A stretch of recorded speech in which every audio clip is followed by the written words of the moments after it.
Bonjour à toutes, bonjour à tous. Vous servir, c'est notre devoir. Et dans quelques jours, Télé 50 va fêter ses 15 ans, un 15e anniversaire très attendu puisque durant 15 ans, nous vous avons servi. Sans vous, on ne serait pas là.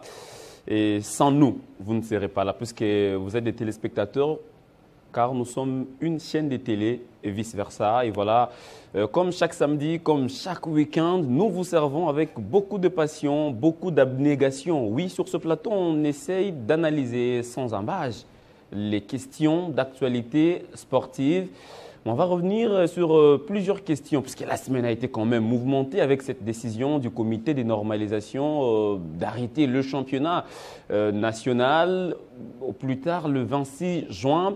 Et le play-off de la Ligue 2 qui pourtant avait commencé et qui s'est arrêté aussitôt. On en parlera bien sûr sur ce plateau. Est-ce que l'Alena Foot a déjoué le piège du comité de normalisation en publiant Hic et Nunc ou je dirais très vite son calendrier pour bien évidemment finir la saison en beauté. On en parlera bien évidemment sur ce plateau, mais on reviendra aussi sur cette question quand même cruciale sur les arts martiaux. Aujourd'hui, on parle plus des présidents des ligues, de présidents des fédérations au détriment des athlètes. Ces derniers sont beaucoup plus en vitrine que les faiseurs de spectacles. Quelle politique, bien évidemment, pour booster ces secteurs? Est-ce qu'il y a les soucis les cadets des soucis du gouvernement congolais? On va bien sûr parler des arts martiaux et vous avez compris, mesdames et messieurs, que vous êtes sur Télé 50, votre chaîne. Votre magazine vient bien sûr de commencer au cœur du sport. Le casting de ce matin, un seul visage revient régulièrement. D'autres personnes font aussi l'actualité. Je souhaite commencer par Mons Manchejou. Quand on le voit, on voit le sport des combats, on voit les arts martiaux. On voit Martin Bakolé, un peu tout en une personne. Bonjour, bienvenue. Est-ce que vous êtes en forme? Bonjour Boukaya, en forme, très en forme en tout cas. Et c'est toujours un plaisir de se retrouver ici sans être un des chefs coutumiers de ce programme. Être ici ensemble avec GD, avec René, c'est toujours un plaisir. Allez, je sais que quand les spectateurs vous voient, ils se rappellent un peu de votre dernier passage à Télé 50, c'était au mois de décembre, où vous avez parlé avec vivacité, avec acuité, bien sûr, de la boxe. Aujourd'hui, vous continuez à suivre un peu ce programme de ces boxeurs, tant sur l'échelle continentale qu'internationale. Boukaya, tout ce qu'on avait dit dernièrement est en train de s'accomplir. On avait dit que 2025 prévoyait Martin Bakolé avoir 3 grands combats dans le top 10 mondial. Il a eu le combat avec le top 3 mondial, Joseph Parker perdu. Il a eu le combat avec le top 9 mondial, Efe Ajagba, pour un jeu égal. Et là, j'ai le privilège aussi de vous accorder la primeur, de vous annoncer que depuis quelques semaines, ils sont déjà en négociation pour un combat au mois de novembre contre Ajit Kabayel, qui est numéro 5 mondial. Donc, il est maintenant dans le top 10. C'est maintenant à lui de s'affronter au grand et de prouver de quoi il est capable. 2026 lui tend les mains avec peut-être 1 ou 2 combats qualificatifs pour les titres ou peut-être directement pour les titres avec Wadley, avec Hunter, avec surtout Kubrat Pulev. Et puis, on a parlé de MMA.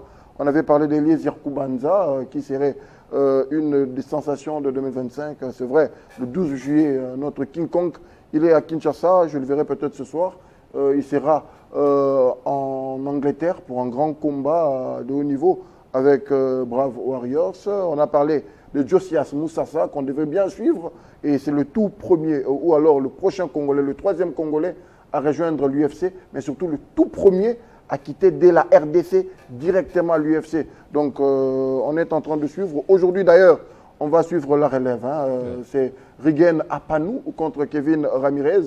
Rigen Apanou qui combat pour le poids lourd. Notre jeune Congolais boxeur évoluant en Afrique du Sud, vainqueur du tournoi du trophée Macabou, première édition. Il combat pour le compte de WBC Grand Prix en Arabie Saoudite. Aujourd'hui, c'est le 8e de finale. On a parlé avec lui hier.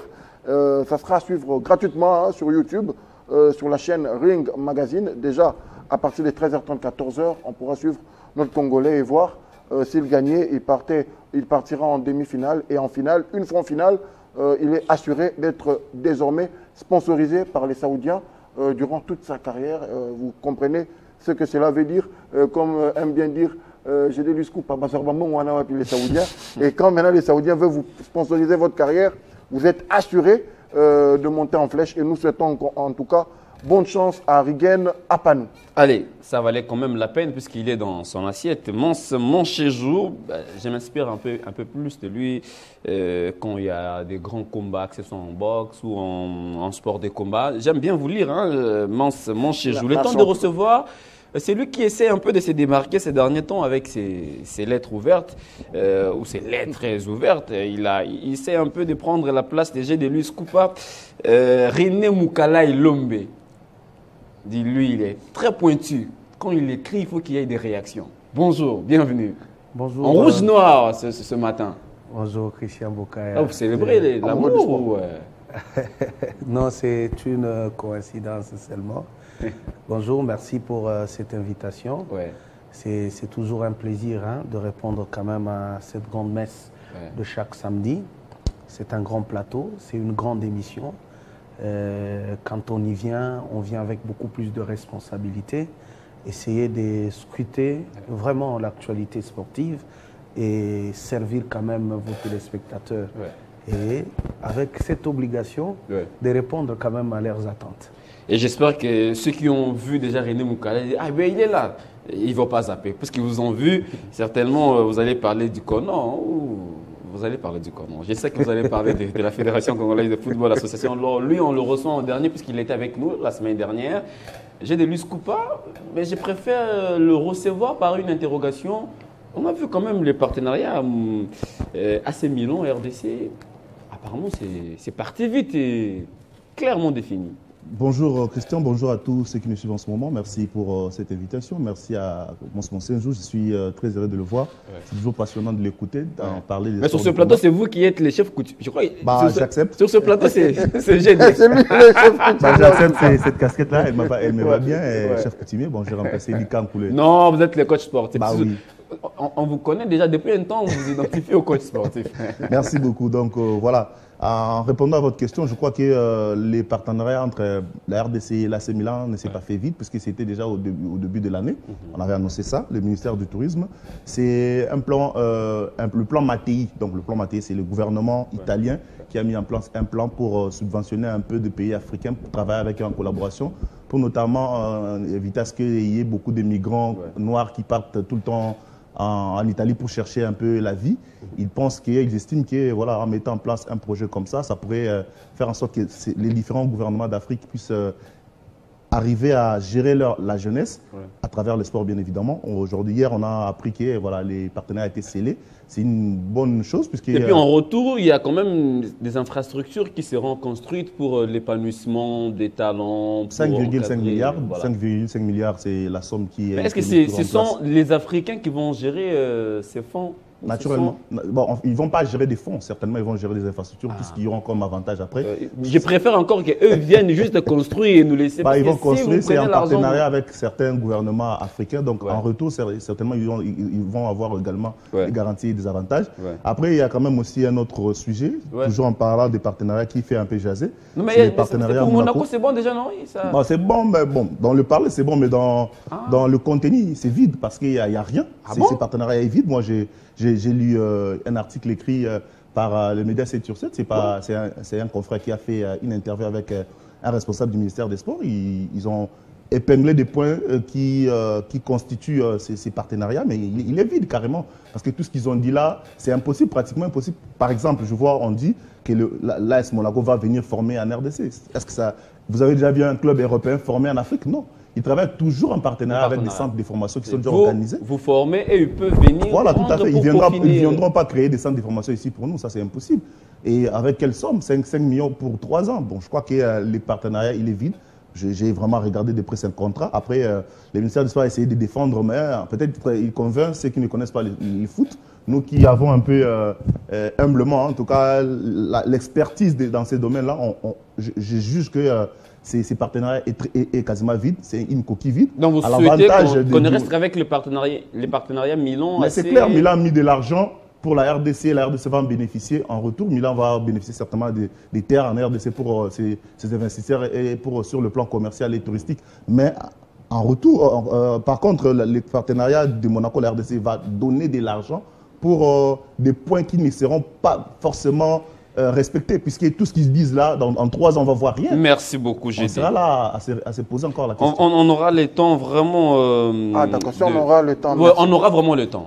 Ça devrait constituer une chose. thématique. D'ailleurs, vous savez, sur ce plateau, on essaye de parler avec nos cerveaux. On réfléchit avec nos cerveaux.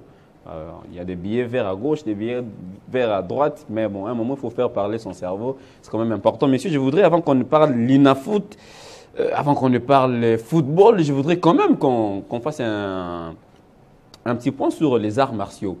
C'est vrai, aujourd'hui, il se constate dans notre milieu que les athlètes, enfin, les pratiquants des arts martiaux, ne sont pas considérés à leur juste valeur. Il suffit de voir, à chaque fois qu'ils partent en compétitions internationales, toujours des plaintes, des grincements des dents à gauche, des plaintes à droite, comme quoi l'État n'a pas subventionné. Et si vous partez vérifier au départ, l'État vous dira non, moi je n'avais pas donné l'aval, vous avez préfinancé ces voyages, bref, qui représentent exactement les arts martiaux en République démocratique du Congo. Mon chez Il y a 2 représentations. Il y a 2 manières de voir les arts martiaux.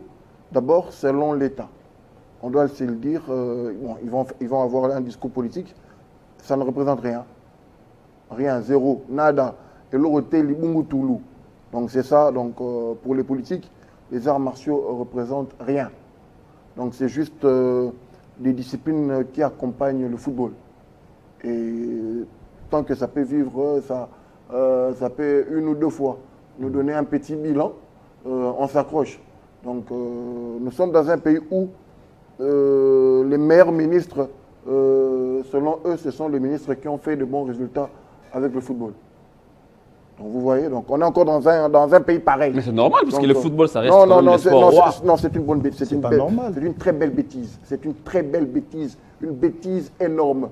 Nous sommes en France, une France qui n'a plus gagné la Coupe du Monde entre 1998 et 2018, mais c'est une France très grande, parce qu'une France qui a Teddy Riner, une France qui avait des noms olympiques. C'était de sport de combat, de sport aquatique. Et on l'a vu même lors des derniers Jeux olympiques. Effectivement, un pays sportif, un pays comme la RDC, qui se réclame un pays de sport, doit aller au-delà d'une seule discipline.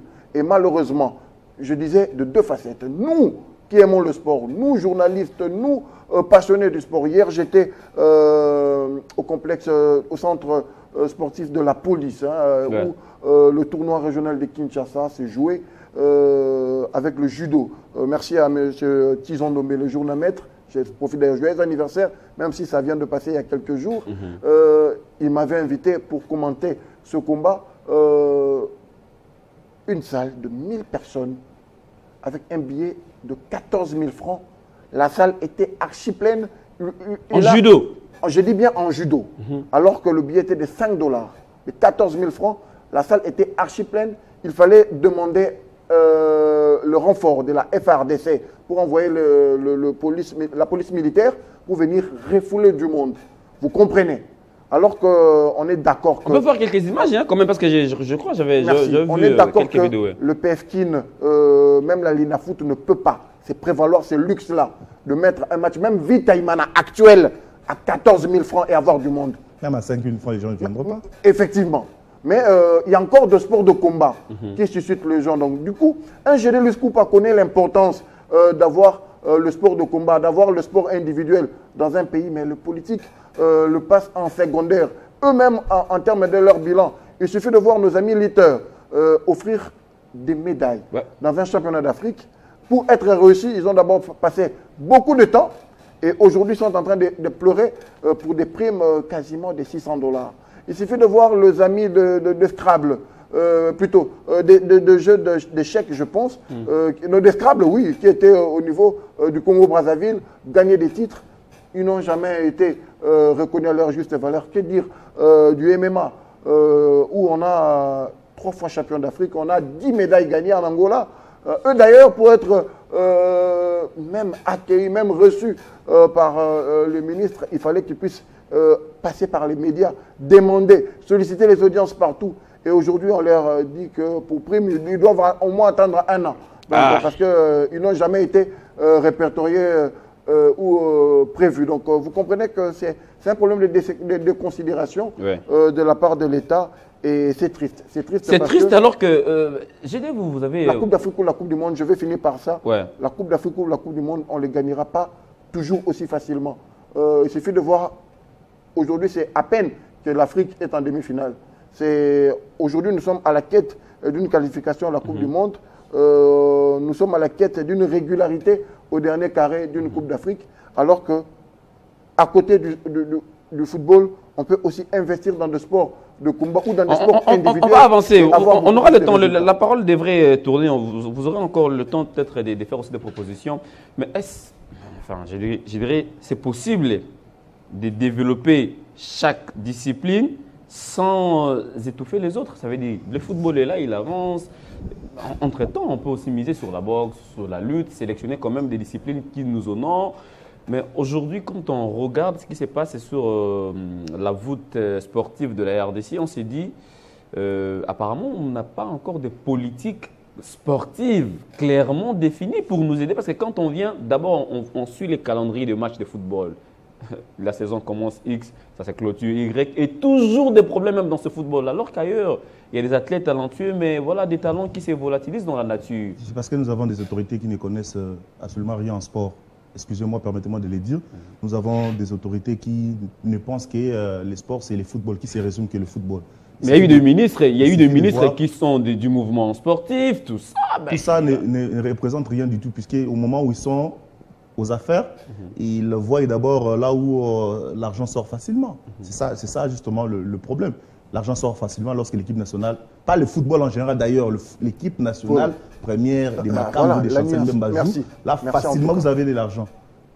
Il suffit de voir comment les équipes des jeunes ont été négligées. À peine, ça commence peut-être à prendre du sens. Ça, c'est le bilan du Conor, entre guillemets. C'est parmi les bilans du Conor, on voit quand même les équipes d'âge. Grâce à Mondial Match qui est venu subventionner avant, c'est vrai qu'il y a des surfacturations derrière, on ne veut pas en parler. Peut-être on va en parler plus tard. Mais c'est grâce à Mondial Match, grâce à Sébastien Desabre, que tout ça, on le voit. Donc, pour dire que les sports en RDC est négligé, il suffit de voir qu'il y a des talents dans nos quartiers, des jeunes qui sont devenus des Koulouna, la plupart sont devenus des agents de sécurité par-ci, par-là. Ce sont des très bons sportifs. On connaît les autres, on a grandi avec eux dans le quartier. Vous voyez un talent en judo, en boxe, qui excelle, mais qui n'est pas considéré, qui n'est pas encadré. Il n'y a aucune politique sportive dans notre pays. Je crois que les États généraux de Mbola-Loge, on en parle toujours, puisque c'est derrière ces résolutions-là. Mais pourquoi on n'applique pas ces résolutions aujourd'hui? On pourra voir qu'il y a de 2022 jusqu'à aujourd'hui. Justement, quel est le rôle des ministres des Sports qui sont succédés après Chembo? Il y a eu Kaboul qui est venu, qui n'a même pas parlé de ces états généraux des sports. Didier Boudimbo qui semblait en parler au début, mais qui ne met pas la pression pour que le gouvernement puisse mettre en application ces résolutions. Mais on est où là? Est-ce que les sports dans ces pays doivent continuer comme ça?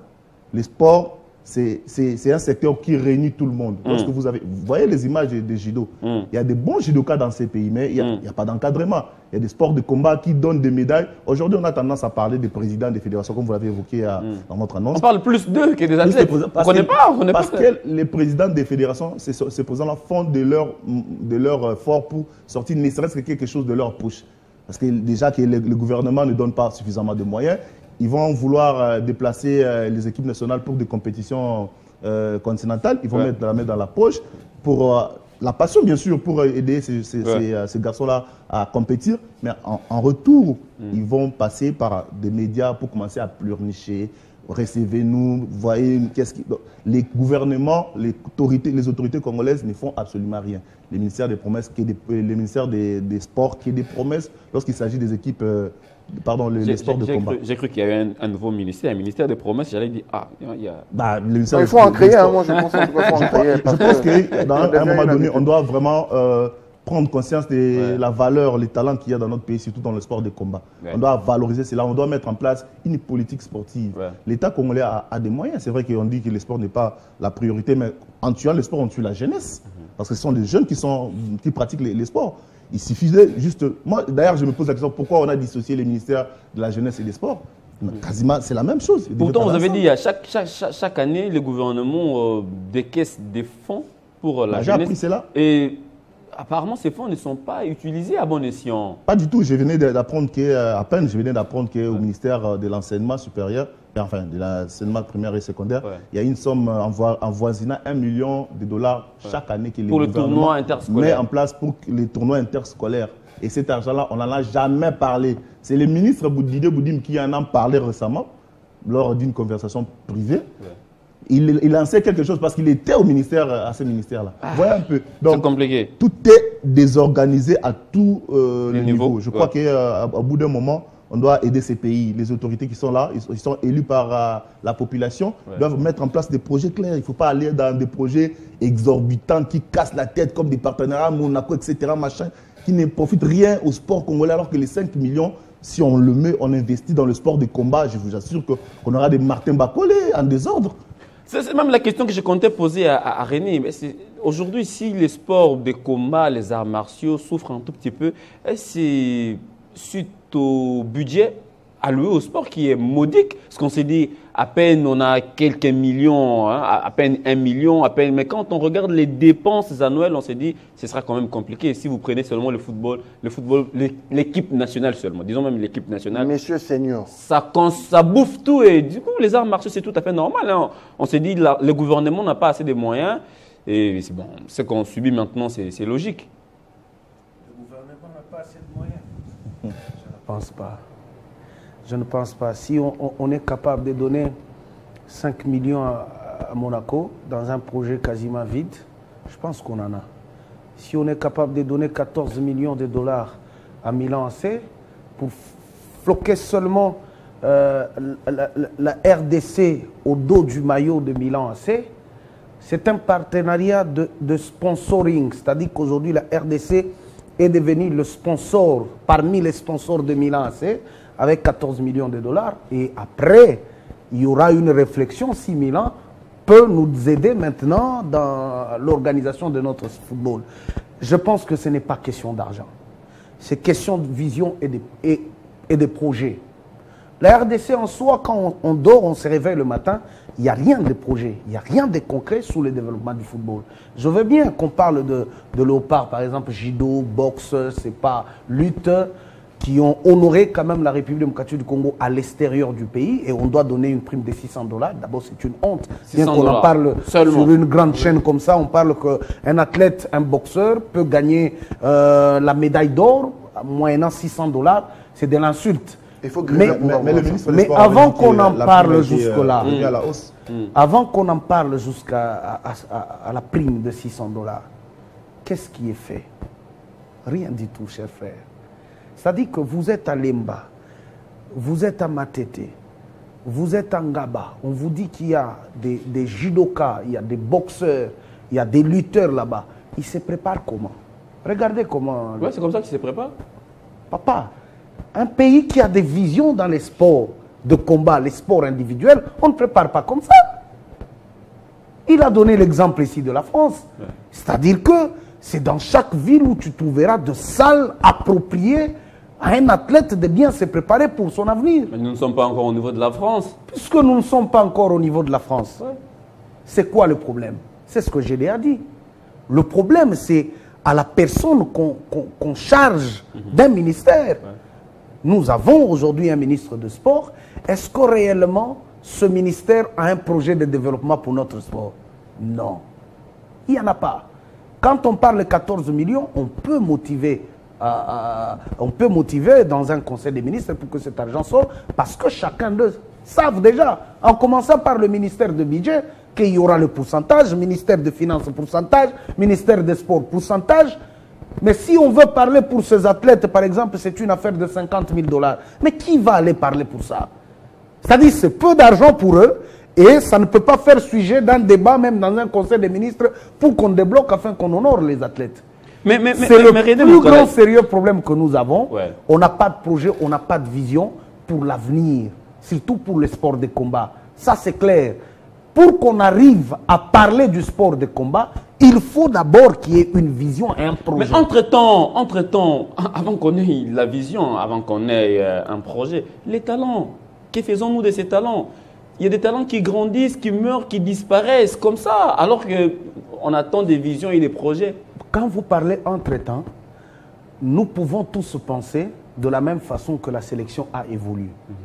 C'est-à-dire qu'on va tuer le football local pour se servir de la formation des Français, des Anglais et autres, pour que l'équipe nationale aille de l'avant, nous on sort de l'argent, et le reste, on met de côté. Si tu veux qu'on en parle comme ça, parce que quand on arrive au haut niveau, par ses propres efforts, parce que les Martin Bacolé, les Junior Macabou, même si on peut dire qu'ils ont commencé ici, c'est peut-être par leur connaissance et autres, ils se sont retrouvés en Europe, ils ont perfectionné là-bas, ils ont eu un très grand niveau, et l'État congolais peut débourser 200 000, 500 000 pour l'organisation d'un combat de Martin Bacolé. Pourquoi? Parce qu'il a déjà ce niveau-là.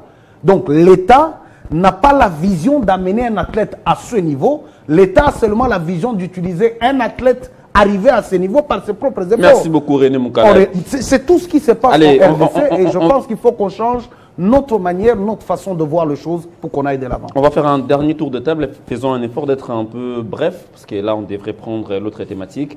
Alors, aujourd'hui, on reproche à l'État congolais de ne pas mettre en vitrine les arts martiaux ou on indexe certains ministres des Sports, mais quelque part, les ministres des Sports n'appliquent que la politique du gouvernement dans son secteur. S'il faut voir les programmes d'action du gouvernement souminois, quand j'ai lu ces programmes, il n'y a que 2 paragraphes ou un seul qui parle de relancer les Jeux africains et ça parlait des infrastructures. Le jeu congolais et les infrastructures.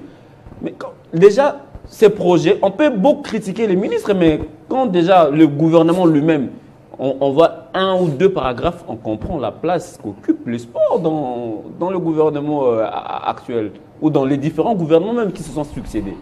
Je vais paraphraser un des ministres. Vous nous demandez notre politique. C'est quoi notre politique? Par terre, par mer, par air. Bref, c'est quoi la politique du gouvernement?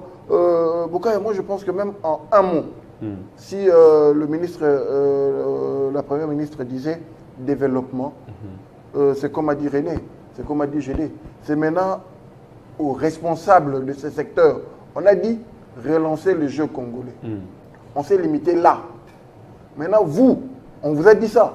C'est comme on dit à la cuisine lamba pondu. Tu ne vas pas prendre directement les feuilles de manioc et le mettre sur les assiettes. Tu sais désormais quelles sont les étapes à suivre pour arriver à avoir un pondu. Donc quand on vous dit relancer les Jeux congolais, ça veut dire quoi? Ce n'est pas seulement organiser, inviter les gens, à encadrer les jeunes, à prendre les jeunes dans de bonnes infrastructures, mettre à un niveau les athlètes, mettre à un niveau les fédérations et organiser une compétition qui va permettre à la RDC de se développer. C'est-à-dire qu'il y a des préalables. Il ne suffit pas, comme c'était parti en vrille, allez, désormais, ça sera au mois de février 2025, on aura Jeux congolais. On est parti en vrille, vite. Pourquoi? Donc, on vous a dit relancer les Jeux congolais. Et maintenant, il y a des préalables. Donc, malheureusement, on n'a pas respecté les préalables. Et on est en train de finir l'année. On ne sait même pas comment on va organiser ça. Parce qu'avant de penser organiser, on nous a parlé de relancer. Pour relancer, il y a ces problèmes d'encadrement qu'a soulevé René. Il y a ce problème d'encadrement qu'a soulevé je ne les coupe pas.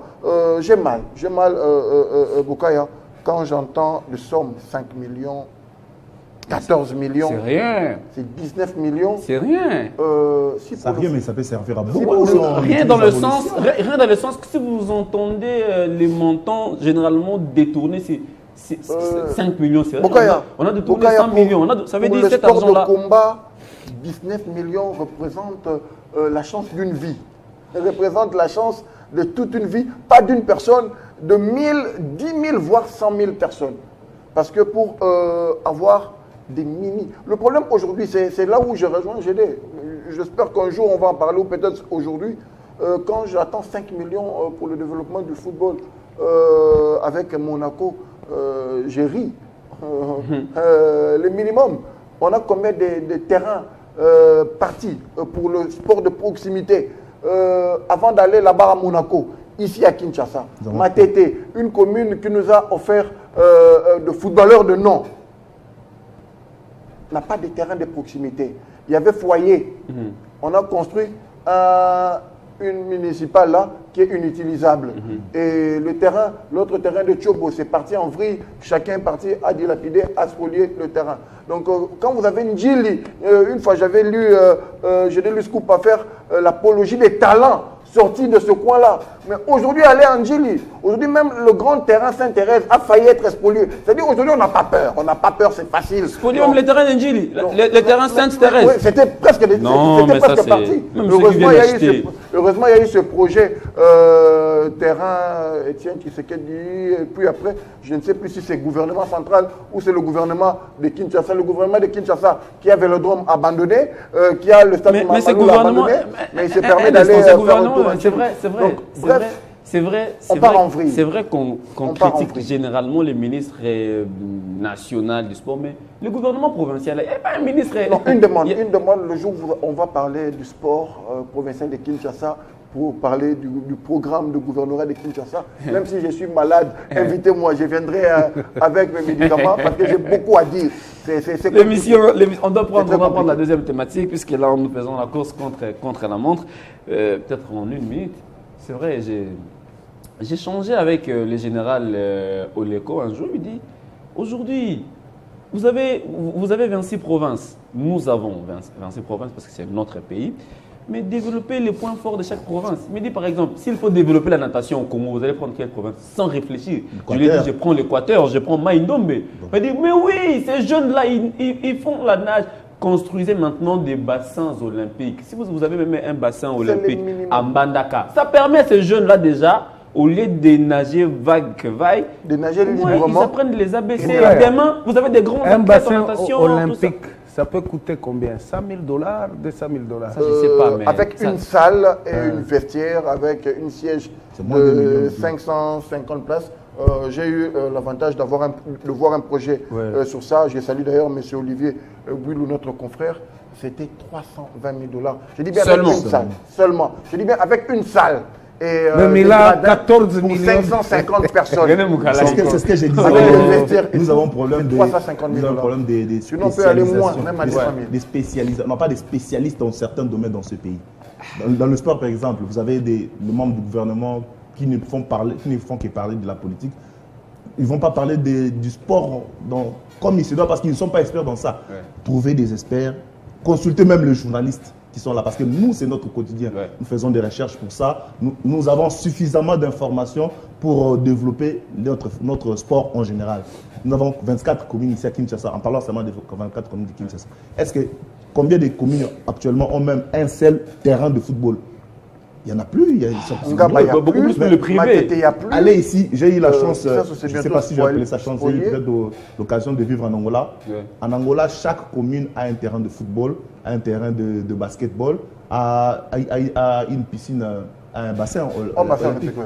Ils n'ont pas de talent comme nous. C'est pourquoi ils n'excellent pas. Ils ont tout, mais ils n'ont pas de talent comme nous. Contrairement, chez nous, nous avons des talents, mais on n'a pas cet encadrement. Il faut avoir des dirigeants, des autorités qui savent ce qu'ils font. Avoir seulement des contrats qu'on a signés avec des partenaires, avec Monaco et Demine, etc. On comprend clairement que les personnes qui sont là ne maîtrisent pas le rouage du sport. Parce qu'ils peuvent avoir la bonne volonté. On ne peut pas tout critiquer de dire qu'ils sont mauvais. Je vais chuter par là. Ils peuvent avoir la bonne volonté, la vision, peut-être pour vendre l'image du pays positivement, etc. Oui, c'est bien. Mais la base, elle est où? Il faut commencer par la base. Commencer par former ici, avoir des infrastructures. Encadrer cette jeunesse, former des formateurs. Donc, sur le plan national, on devrait déjà avoir des assises. Donc, il faut avoir vraiment une base solide. Après, on pourra aller faire les pas dehors pour avoir l'expertise aussi de dehors. Ici, on n'a déjà rien du tout. les championnats nationaux se meurent, de football qui nous restait se meurt déjà. Donc il n'y a rien, mais vous voulez aller investir dehors. Je ne comprends pas finalement, on réfléchit à contre-courant. Bon, je crois que le sport congolais, pour que ça se développe, il faut qu'il y ait des experts en la matière. Le sport, c'est une matière technique. Ouais. C'est une matière très technique. Il faut avoir de la matière, il faut avoir de la connaissance sur ces domaines. Il ne faut pas se réveiller comme on voit dans la politique. On fait juste un discours et on acclame. Non, ici, il faudrait qu'il y ait de l'organisation. Ouais. Parce que, en parlant juste du contrat Monaco, on va voir dans 3 ans, c'est pas loin. Dans 3 ans, vous verrez qu'il n'y aura rien. Et là, on va se poser toutes les questions. Non, mais restez. C'est impossible qu'ils réalisent tout ce qu'ils disent en 3 ans. J'ai échangé sur un mot seulement sur ces projets partenariat. On n'en parle pas ce matin. Non, j'ai échangé avec le ministre des Sports, ensemble avec son conseiller Dixon Yala.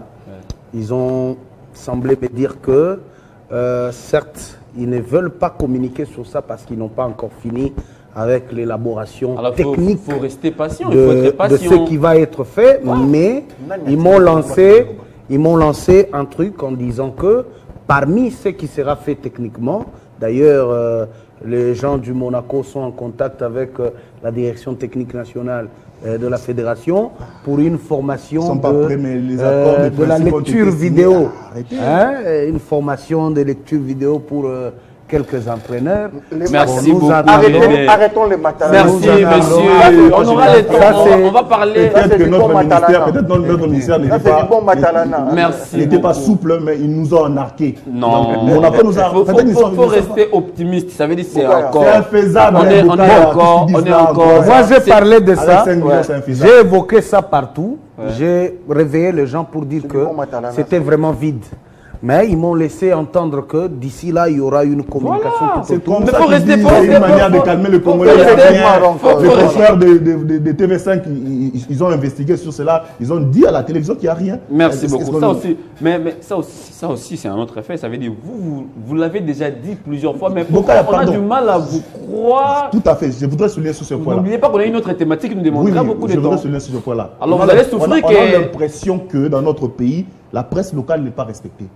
À chaque fois, il y a des choses qui se font. Pourtant, vous dites souvent la sonnette d'alarme pour alerter les autorités. Personne ne veut entendre. Il suffit juste qu'un média étranger en parle, tout le monde commence à paniquer. Cette affaire a pris de l'ampleur parce que TV5 en a parlé. Mais chaque jour ici, dans des plateaux de télévision, dans nos médias, dans nos réseaux sociaux, on écrit que c'est vide. On ne veut pas nous entendre. Tu sais pourquoi j'ai dit. Tu sais pourquoi j'ai dit. Tu sais pourquoi ils ont été quand même. Merci René. Parce que quand on en parle avec le média étranger, automatiquement ça touche les intérêts parce que ça touche même le partenaire. Tout à fait. Le partenaire peut se poser aussi plusieurs questions, mais pourquoi eux-mêmes, le Congolais, se pose des questions sur merci beaucoup René Moukalaï, merci beaucoup GD, merci mon séjour. Maintenant quand vous savez, quand vous parlez... Moi, désormais, c'est là-bas que je veux commencer à cibler. Là-bas. J'ai quelque chose à dire. Merci beaucoup, messieurs. Mais je voudrais juste vous rassurer que quand vous passez ici, quand vous parlez, il y a des Congolais quand même éveillés qui vous suivent avec beaucoup d'attention. Il y a des gens, il suffit de faire un tour à travers la ville pour voir combien les gens admirent ce que vous faites et ne vous découragez pas. Je l'ai même vu en dehors du pays, à la Cannes, en Côte d'Ivoire, en Angola, des Congolais qui suivent de près tout ce que vous dites. On ne peut pas se décourager, c'est notre passion, on le fera. Mais en tout cas, ne vous découragez pas, parce qu'il y a aussi quelques-uns qui pensent que, bon, comme ça vient de nos confrères, de nos frères, on ne peut pas le prendre quand même en considération. Mais il y a ceux qui vous suivent à la lettre, messieurs. Alors, vous allez souffrir, puisque vous avez pris beaucoup de temps à parler, en fait, à réfléchir. Hein. Je ne sais pas si c'est à tort ou à raison. Toujours à raison. Toujours à raison. Ça ne revient pas tous les jours quand même parler des arts martiaux, mais on va parler de la Linafoot. Et c'est très important parce que les lundis, la semaine était quand même mouvementée. Là, je préfère commencer par René Moukalaï. Le Conor a pris la décision d'arrêter la Ligue 2, dont le play-off était en cours. La première mi-temps était un match à enjeu, mais la deuxième mi-temps s'est transformée en un match amical, puisqu'il n'y avait plus d'enjeu, le Conor avait décidé et puis il a demandé à la Linafoot de tout faire pour arrêter son championnat au 26 juin à minuit. C'est quand même une décision salvatrice. On s'est dit il faut protéger les athlètes, il y a beaucoup de choses qui profilent à l'horizon, il y a le CHAN qui arrive. Donc, quelque part, le Conor a a pris à bras le corps ce championnat national pour les sauver quand même. Je pense que les malheurs qu'on peut avoir dans notre football aujourd'hui, c'est d'avoir des financiers comme animateurs de ce qu'on a. C'est-à-dire, techniquement, ils n'ont pas la maîtrise de ce sport. La CAF et la FIFA, je me dis aujourd'hui, ils ont fait une mauvaise lecture sur la problématique du football congolais. Ils se sont beaucoup plus penchés sur l'utilisation des moyens que la FIFA et la CAF dotaient à la fédération, je dis, qui étaient d'ailleurs mal utilisés à l'époque avec le président Constant Mar et autres. Ils pensaient que c'était ça le vrai problème du football congolais et ils nous amènent des financiers pour normaliser l'argent au détriment de ce qui est technique, le football. Le football se joue sur le terrain. Le football est codifié. Or, lorsqu'on parle d'une normalisation, c'est-à-dire que le football ne vivait plus dans la norme. C'est-à-dire que ces gens viennent nous doter de tests qui feront en sorte que le football se joue dans les règles des jeux. Chose qui n'est pas applicable aujourd'hui. C'est la Linafoot qui peut sortir une décision selon les tests, selon RGS. Les sentiments de la fédération peuvent annuler. Aujourd'hui, nous connaissons des sérieux problèmes que tous ces animateurs du football au niveau de la FECOFA, si moi je suis la FIFA et la CAF, je les mets tous dehors. Même si j'ai la vision de continuer avec la normalisation. Je mets d'autres personnes. Et le problème que nous avons du football congolais, la saison sportive en RDC, elle est connue. Elle est connue. C'est de août jusqu'à mai, si je ne m'abuse pas. Ouais. Ok? Maintenant, lorsque vous êtes fédération, le patron du football congolais, avec tes enfants qui organisent le football en RDC, tu es d'abord censé, toi, connaître l'année sportive. Tu es censé connaître. Maintenant, lorsque vous vous dites que non, quand on organise les championnats à la Ligue 1, c'est moi, la fédération, peut-être qui peut dépenser. C'est-à-dire dans l'argent qu'on me donne à la FIFA et à la fédération et à la CAF, je sors 100 000 $, comme M. Sambi l'a dit, avec des 200 000 $ pour que les championnats s'organisent. Si je veux vous expliquer encore que cet argent n'a jamais été donné à la Ligue nationale de football. Une fois, ils ont donné 10 000 $, je crois, une fois. Vous comprenez? On dit on ne gagne rien. Qu'est-ce qu'il faut? Il faut des stages fantômes. Cette saison a été troublée par la fédération. Les CHAN a été reporté au mois d'août. Ouais. Mais la fédération nous a organisé un stage. Et ce report a été fait ou connu avant le stage même de Dubaï. On a perdu tout un mois. 2 mois. Presque. 2 mois. Ouais. Vous comprenez? Avant de commencer la saison, c'était de réunion en réunion. Des semaines ont été perdues avant de commencer la saison. Mais parce que le club était capricieux, quelque part. Qu'est-ce qui se passe? C'est Mondial Match qui est venu donner le goût du sucre à tous ces gens-là. Parce que lorsqu'on parle préfinancement, c'est-à-dire, j'ai de la soulever, hein, Mondial Match vient organiser, mais dans les surfacturations, où la FECOFA, les ministères, tous se retrouvent dans les deals de Mondial Match. Et aujourd'hui, on est à un niveau que le championnat va se terminer où des clubs vendent des matchs parce qu'ils n'ont rien à perdre. J'ai un club qui ne va pas jouer les interclubs de la CAF. Ils n'ont même pas de vision. Déjà, ils sont au play-off. L'année prochaine, ils viendront jouer la Ligue 1. C'est-à-dire qu'on aura un champion qui ne sera pas fabriqué par la Fédération ou la Ligue nationale de football, mais qui sera fabriqué sur le terrain par les dirigeants des clubs.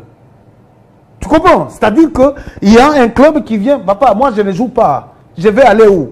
Et voilà là où nous en sommes. C'est-à-dire quoi? Je vais finir par ici. Ouais. Je demande au ministre des Sports que son boulot n'est pas seulement les bureaux.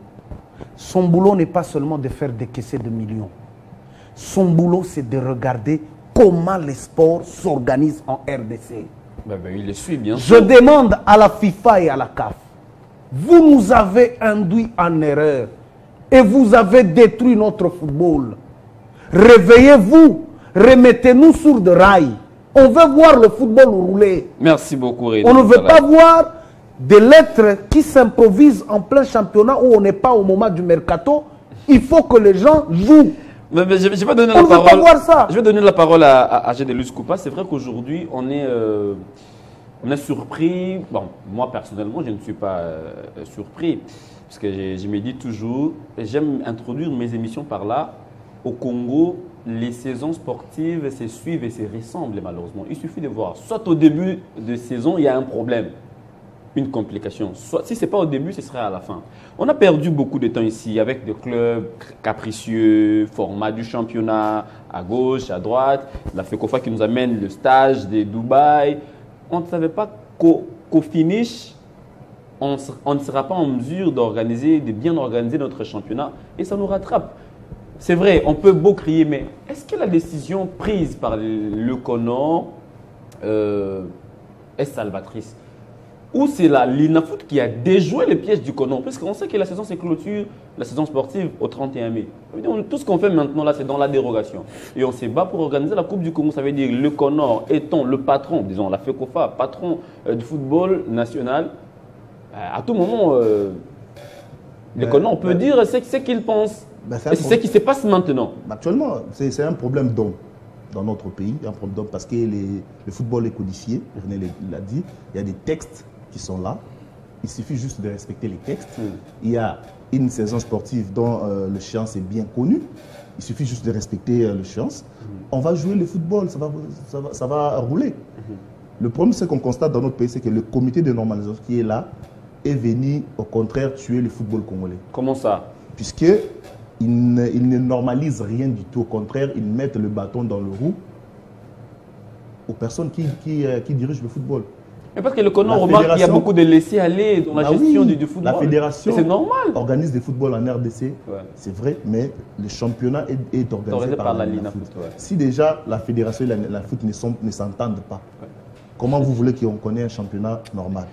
La LINAFOOT essaye tant soit peu. Je n'ai toujours pas dédouané la LINAFOOT, mais on comprend qu'à travers les informations qu'on récolte, la LINAFOOT essaye tant soit peu de faire respecter les calendriers de la saison.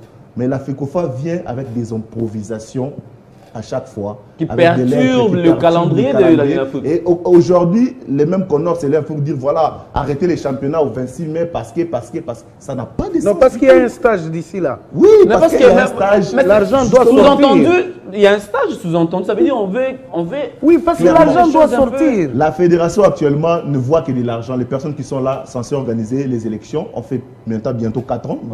Ils auront bientôt 4 ans. Ils sont là pour ne pas organiser les élections, mais pour commencer à organiser le football. Ça veut dire quoi? Il y a des compétitions qui sont là. Voilà, 2025, il y a le CHAN, la CAN. Le mois prochain, il y a la CAN féminine au Maroc. Au mois d'août, il y aura le CHAN. Il y a les éliminatoires également au mois de septembre. Au mois de septembre. Et octobre, il y aura les éliminatoires également encore. Les éliminatoires de la Coupe du Monde. Au mois de décembre, il y aura la CAN.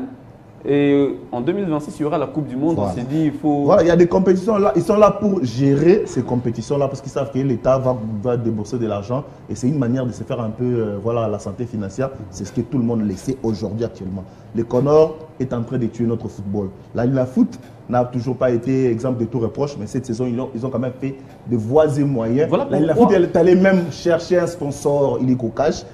C'est la FECOFA ou c'est la LINAFOOT qui est allé chercher? C'est Bosco Moué ou le président de la FECOFA fait 4 ans sans convaincre. D'ailleurs, le sponsor qui était là, les CONOR est venu, ils ont fait partie Vodacom qui est là pour ne pas les citer. Parce qu'ils ont demandé beaucoup plus d'argent. Et celui qui vient, il a quand même la volonté, mais on veut aussi le mettre déjà à la porte. Le bâton dans le roue parce que voilà, on ne voit pas clair dans ces contrats-là. C'est pas vrai. Donc c'est triste tout ce que nous sommes en train de vivre. Et la conséquence, c'est que il y a des arrangements de matchs, les équipes savent qu'ils ne seront pas relégués. Imaginez, c'est la 3e saison, je ne me trompe pas, qu'il n'y a pas de relégation.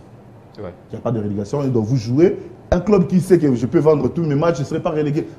Qu'est-ce qui va motiver ces clubs à jouer encore très bien le championnat? Rien du tout. Non, mais le président du CONOR avait tonné même, il a haussé le ton et dire qu'on va ouvrir. Enfin, je sais pas, il avait instruit à la Linafoot d'ouvrir des enquêtes. Il doit avoir honte. Instruire. Parce qu'il est à la base de tout ça. On va poser quand même la question. Ils organisent les élections, qu'ils partent, comme ça il y aura un comité exécutif qui sera élu, qui sera redébatable vis-à-vis des sociétaires. Comme ça les sociétaires pourront, s'ils voient que le comité ne marche pas bien, ils pourront soit demander des comptes à un comité. Maintenant, je vais poser la question. Qui n'a pas de choses à faire, qui est là pour organiser des élections. Il faut faire 4 ans. On ne comprend plus rien. Je pose la question à Mons Manchejou. Je voudrais, avec vous, qu'on parle terrain. D'abord, je vais poser une première question et l'autre sous-question, c'est par rapport au terrain. Quand la Linafoot, disons la FECOFA a pris la décision, a instruit à la Linafoot de tout faire pour que le championnat s'arrête le 26, je crois au lendemain de cette décision ou le soir carrément, on a vu un calendrier de la Linafoot. Quelque part, la Linafoot a déjoué le piège de la FECOFA, puisqu'on se disait si toutes les équipes n'ont pas joué le même nombre de matchs, au finish, on va se retrouver avec des dossiers au bureau. Maintenant, est-ce que la Linafoot a déjoué le piège de la FECOFA? Et sur terrain, est-ce que les cadors, tous, étaient déjà prêts pour cette bataille dans le dernier virage et voir comment se retrouver en Afrique? Je commence par ce problème Linafoot-FECOFA. Moi, je pense que depuis un bon bout de temps, la FECOFA a tout fait pour ridiculiser la Linafoot. Tout. Comment ça? Pourtant, la Linafoot organise le championnat au nom et pour le compte de la FECOFA. Voilà pourquoi il suffit de suivre Général Scoop et René Moukalaï. Aujourd'hui, on a des dirigeants qui se permettent d'insulter, pas l'organisation Linafoot, même les personnes qui y travaillent, parce que la FECOFA a ouvert une brèche de bêtises permettant à ces gens. Nous sommes dans une maison, nous sommes des éducateurs. Boukaya, il y a une vérité, même dans la maison où tu es les grands frères. Si le papa remet en cause tes décisions et prend les décisions de tes petits frères, de tes frères cadets, et te demande de l'appliquer, et c'est fini, ton autorité est devant ses enfants. C'est fini. Donc c'est ce qui se passe. La Linafoot est malheureusement victime de la FECOFA, où je dirais, comme j'aime le lire sur les réseaux sociaux, le Conan fait quoi dans la vie? Donc on a l'impression de se poser cette question. Non, mais ce sont les amoureux. Je vais répondre à cette question. Les gens qui sont là, Monsieur Sambi fut gardien. Gardien de but. Il y a Maître Innocent. Non, mais calmez, on se calme. Je ne veux pas parler de personne. Non, parce que peut-être à l'intention des téléspectateurs, matin, midi, soir, on entend qu'on non, mais peut-être individuellement. Non, on se calme. Non. Calmez-vous, vous allez parler. Individuellement, ils sont bons. Non, vous allez. Ils font quoi dans la vie? Je voudrais juste. À l'intention des téléspectateurs. Vous prenez mon temps d'intervention. Non, vous allez répondre. Vous prenez mon temps d'intervention. Monsieur Sambi Dieudonné, c'est un ancien gardien de but. Monsieur Honoré Loango, lui, c'est. En tout cas, c'est la seule personne dont je ne maîtrise pas trop le parcours, mais c'est un enseignant. Vous avez Monsieur Samé Machine, il était dans le Conseil suprême des clubs. Ça veut dire il y a Maître Innocent. Innocent Kibounoul, c'est quand même la cheville ouvrière de cette fédération. Voilà des personnes qui composent le Conor. Parce que vous parlez Conor. Innocent Kibounoul ne fait pas partie du Conor. Ceux qui ont fait de mal, ces personnes-là. Innocent Kibounoul ne fait pas partie du Conor. Il y a nuance. J'ai dit, il est secrétaire général. Non, il ne fait pas partie. Il est secrétaire général. Il a un contrat avec le Conor. Merci beaucoup. Voilà. Allez-y, terminez. Merci en tout cas, merci René pour la nuance. C'est-à-dire que déjà, la Linafoot a été fragilisée par ça. Entre le mois d'août jusqu'au début du championnat, on a perdu 8 à 9 semaines. Des bêtises pour réfléchir sur le format, de réfléchir sur qui va monter, qui va descendre. Le football, Vado Simon Yamba l'a dit, le football est codifié, le football est simple. Aujourd'hui, si nous sommes partis d'avoir une victoire coûtée 3 points, c'est parce que datant, un match nul offrait 1 point, une victoire offrait 2 points. Donc il suffisait d'une équipe de faire 5 matchs nuls, d'avoir 5 points, et d'une autre équipe gagner 2 fois et perdre 3 fois, d'avoir 4 points. Vous voyez? Pour mettre l'enjeu, pour donner beaucoup plus d'importance au spectacle, d'envie, ils ont dit non, le football, la victoire doit quitter de 2 points à 3 points. Comme ça, même celui qui gagne 2 matchs sur 5 à 6 points Mais celui qui fait 5 matchs nuls ne peut pas dépasser celui qui a gagné 2 fois. Il aura 5 points. Ça donne plus d'enjeux et plus d'envie. Maintenant, comment, je l'ai dit, comment on peut vivre dans un championnat sous Connor avec mission de normaliser et faire 3 ans, il n'y a pas d'enjeu. 3 ans où il y a un club qui sait que moi, je ne joue pas les titres. Donc, je suis venu faire la figuration et la foire parce que je ne vais pas quitter ce championnat. Je vais coopérer mes joueurs. Je vais coopérer mes matchs, et puis après vous vous réveillez, vous dites que non, on va ouvrir la... Allez, on amorce l'atterrissage, mais je voudrais quand même qu'on...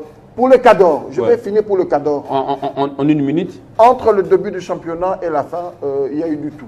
Ouais. Entre le début du championnat, il y avait des cadres de favoris habituels, qu'on savait qu'il y a le tout-puissant Mazembe, il y a Lupopo, il y avait un club avec Amadou qui avait fait sa promesse au Stade Tata Raphaël, l'autre paire de manches, il y a tout. Mais au bout du championnat, il y a toujours ça. Hein? Il y a un Nottingham Forest qui peut se relever, un Manchester United qui peut s'écrouler. Donc c'est toujours ça. C'est normal. Et on arrive à un point où tout le monde est maintenant conscient des enjeux et conscient de ses problèmes. Il y a ceux qui ont déjà abandonné le championnat parce qu'il y a trop de problèmes. Ils savent qu'ils ne peuvent plus suivre.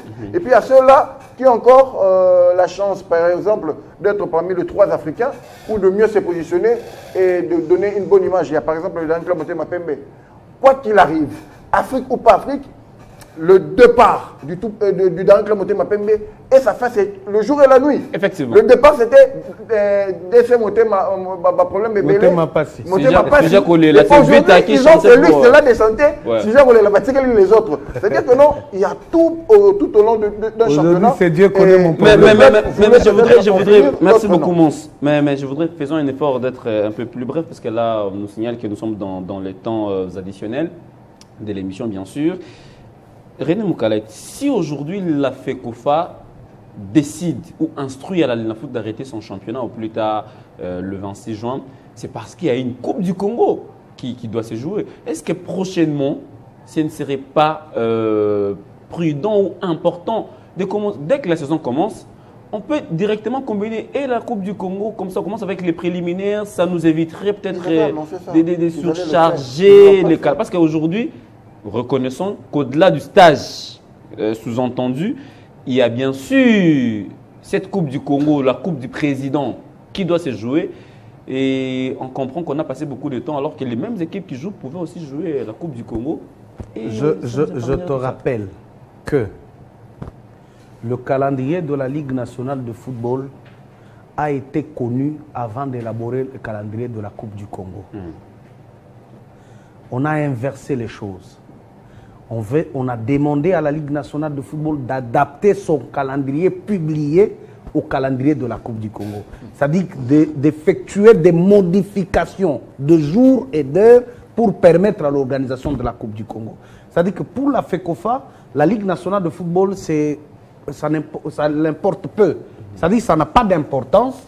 Ce qui est important pour eux, c'est la Coupe du Congo, qu'on appelle aujourd'hui la Coupe du Président. C'est ça, c'est ce qui explique tout ça. Maintenant, quand on dit on arrête le 26 juin, ce n'est pas la Coupe du Congo. La Coupe du Congo se joue en même temps avec la Ligue nationale de football. On arrête là parce qu'il y a un stage en vue. Tu comprends? Comme il y a le stage, de la même façon qu'on avait arrêté les championnats pendant des mois pour un stage, c'est de la même façon qu'il faut arrêter les championnats. Or, avec la dérogation que la CAF venait de donner, où on a cité même des pays, parce que l'argumentaire qui a été avancé par le secrétaire général du CONOR, qui est M. Innocent Kibondoulou, c'était que le 30 juin à minuit, on doit envoyer les noms des qualifiés pour les interclubs. Alors que la CAF a prorogé. Exactement, en citant même les pays où la RDC figure parmi les pays qui doivent envoyer les noms au mois de juillet. C'est-à-dire qu'aujourd'hui, si nous voulons vraiment... Mais c'est là aussi, ne voudrait pas dire qu'on doit, parce que la CAF nous demande... La FECOFA, sachant que la CAF devait annoncer cette dérogation, ils ont appelé à la Linafoot pour demander à la Linafoot d'arrêter les championnats le 26. Parce qu'ils étaient déjà au courant. Parce qu'il y a 2 semaines qu'ils partaient dans une conférence au niveau de la CAF et de la FIFA. Je pense que tous ces problèmes ont été traités à ce niveau-là. Il n'y a pas que la RDC, c'est-à-dire qu'ils étaient au courant. Maintenant, pour anticiper, afin qu'on n'arrive pas à dire que non, on va jusqu'au mois de juillet, on peut organiser la Linafoot pour finir le reste des matchs. Parce que là, le 26, vous savez, on va jouer que le 15e journée. 15e journée. Non, 16e journée. C'est-à-dire quoi? On a joué en phase retour 5 matchs. Il nous reste 6 matchs.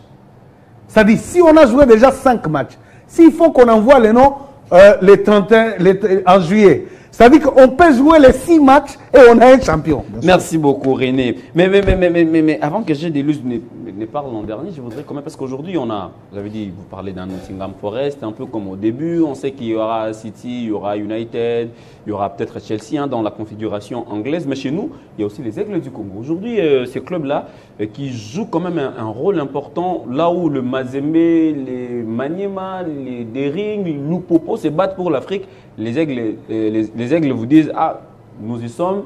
Et maintenant, les samouraïs voient aussi l'Afrique. Alors, je voudrais, avant peut-être avoir 30 secondes chacun, faire un clin d'œil sur un talent, parce qu'il y en a beaucoup. L'autre fois, on a parlé de Tukumbane, Jean Benoît avec le FC Tanganyika. Ces garçons, il est jeune, véritable pépite. Esdras Makosi, ces gars, il est... Voilà, en tout cas, j'ai pris le temps. 205. Voilà, les milieux offensifs. Ouais, les milieux offensifs des Aigles. Des Aigles. C'est un milieu défensif de temps en temps. Un numéro 8, comme on le dit. Voilà. Les gars, il a fait un parcours exceptionnel. Il quitte l'académie directement pour la Ligue 1. Oui. Il n'est pas passé par l'EPF, la Ligue 2. On s'est dit, il y a de talents. Il joue tous les matchs. Depuis qu'il est là chez les Aigles, en tout cas cette phase des playoffs, on a le retour, il a joué presque tous les matchs. Et je voudrais quand même voir en image, en fait, vous permettre de voir en image ces quelques actions. Ça voudrait dire que cette saison, il y a eu des talents. Bon, avec l'arrêt du championnat, est-ce que ces talents reviendront encore en force prochainement? On ne sait pas trop, mais apprécier quand même quelques gestes techniques d'Esdras Makosi. Il est les milieux de terrain du FC Les Aigles du Congo.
Makosi, Esdras. Le fruit du centre Oujana, l'ancien des Saint-Damien, qui pêchait. Pasiaka Bagayoko, encore Makosi, cet ancien joueur des...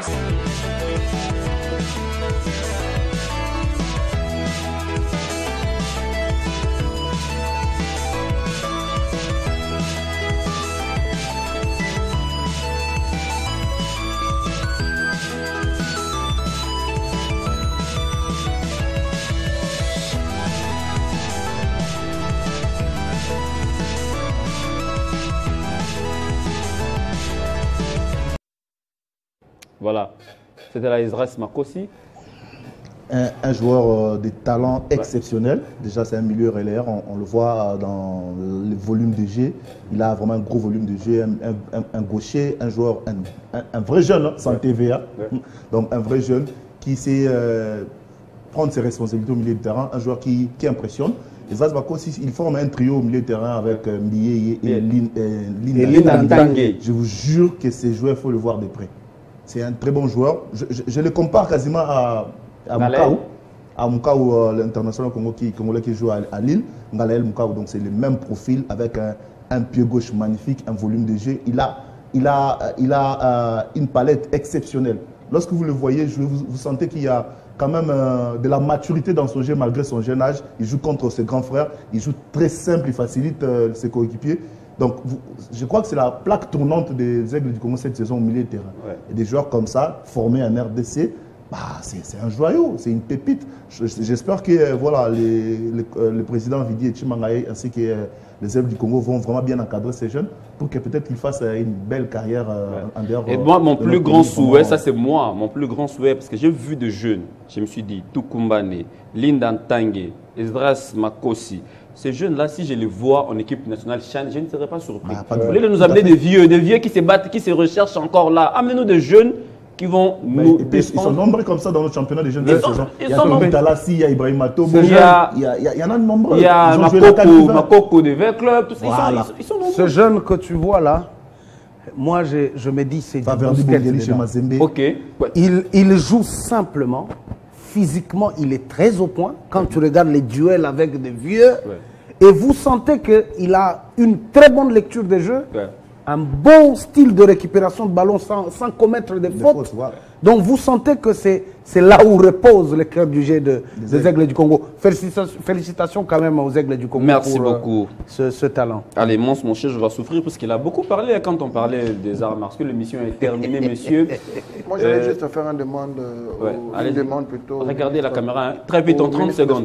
Bon, plutôt au président de la République. Le président de la République, aujourd'hui, il y a 2 projets à l'international. Il y aura visite RDC, il y aura RDC Cœur d'Afrique. On ne sait pas qu'est-ce qu'on doit suivre. C'est un désordre qui n'arrange pas la RDC. Définissez une seule politique avec un seul nom pour la RDC, le nom ou le projet qui s'est rapporté partout. Quand il y a Saudi Arabia, dirigé par son Excellence Turki Al-Ashkin, donc c'est un seul concept. Quand il y a visite Koweït ou Ouzbékistan, c'est un seul projet pour tous les pays. Là, on a 2 concepts. Il y a Riyad Saison également. Il y a Riyad Saison. Donc voilà, donc, on ne sait plus qu'est-ce qu'on doit suivre. S'il faudrait relever, si vous avez besoin de faire les soft power, Excellence Président de la République, relevez cette vision des soft power aux ministres. Les ministres ne seront pas capables de le faire. Ils vont privilégier un secteur au détriment de l'autre. Mettez une commission de soft power, comme a fait tout le pays que vous avez envie de suivre là. Eux, ils ont fait ça comme ça et ils ont réussi. Si vous le faites aussi, vous allez réussir. Vous voyez, il y a des gens de 17 ans, 16 ans qui jouent le championnat congolais. C'est eux qui ont besoin de moyens. Il suffit de demander à votre ministre de sport ou à notre ministre de sport d'avoir un projet, de demander aux entreprises de venir subvenir au sport comme le fait l'Angola et d'autres pays. On aura le moyen. Merci beaucoup. Des bonnes cagnottes. L'émission va se développer et surtout le sport en général. Le message est passé et l'émission est terminée. Merci beaucoup d'être venu. C'était calme, c'était beau, c'était pédagogique. Voilà. On ne va pas nous arrêter à la fin. Pardon? On ne va pas nous arrêter à la fin. Non. Le pays a besoin de ces analyses. C'est comme ça que petit à petit on va rehausser les niveaux de notre sport. Merci d'être venu. Quand nous fabriquons des choses, ils peuvent envoyer leurs communicateurs, comme ça on va discuter. Merci beaucoup. Merci Gédélus Koupa, merci René Moukalaï, merci. Ce soir, au Champions Academy, il y a la promotion de l'île Maurice, Rudiform, qui organise une soirée de gala de boxe. Merci beaucoup, l'émission est terminée. Merci à vous, chers téléspectateurs, d'avoir été avec nous du début jusqu'à la fin. Merci à toute l'équipe technique autour de Kadi Mouelo à la régie finale, Apollinaire Manda qui était à la prise de son, Eric était derrière toutes les caméras. On se retrouve la semaine prochaine avec le même plaisir, peut-être avec d'autres thématiques, parce que je l'avais dit, vous servir, c'est notre devoir. Heureux anniversaire à nous, heureux anniversaire aussi à vous, puisque Télé 5 ans, c'est aussi vous. 15 ans, c'est pour le 24. À très bientôt.